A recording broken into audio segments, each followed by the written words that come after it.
sama dengan beberapa materi yang kita sampaikan beberapa bulan kemarin itu terkait dengan perbuatan melawan hukum yang diduga dilakukan oleh PT Matrix Cipta Abadi terhadap keluarga Elizabeth Peteruhu atau Elizabeth Lia. Perbuatan melawan hukum yang dilakukan oleh PT Matrix Cipta Nugraha tersebut itu telah berdampak pada kerugian baik tanah maupun bangunan yang dialami oleh klien kami. Untuk itu dalam beberapa bulan kemarin itu kami sempat mencoba untuk mengajukan atau melayangkan somasi kepada pihak perusahaan yang bertanggung jawab terhadap permasalahan tersebut. Namun setelah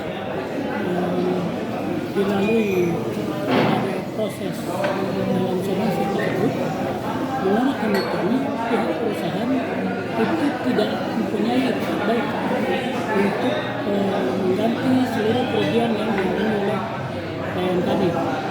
Terhadap seluruh permasalahan tersebut, kami juga telah memberikan waktu kurang lebih 2 bulan untuk pihak perusahaan menyelesaikan seluruh kerugian itu.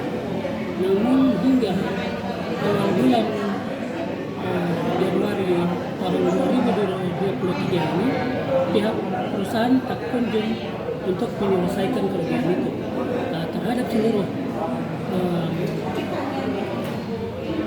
dugaan tidak adanya itikat baik dari pihak perusahaan, kami sebagai kuasa hukum mewakili klien kami telah mengajukan gugatan perbuatan melawan hukum dalam bentuk gugatan sederhana terhadap PT Matrix Cipta Nugraha yang telah didaftarkan dengan nomor perkara nomor 1 garing PDT titik J titik S garing 2023 garing PN titik AMB. Terima kasih sudah nonton. Jangan lupa like, subscribe, dan share ya.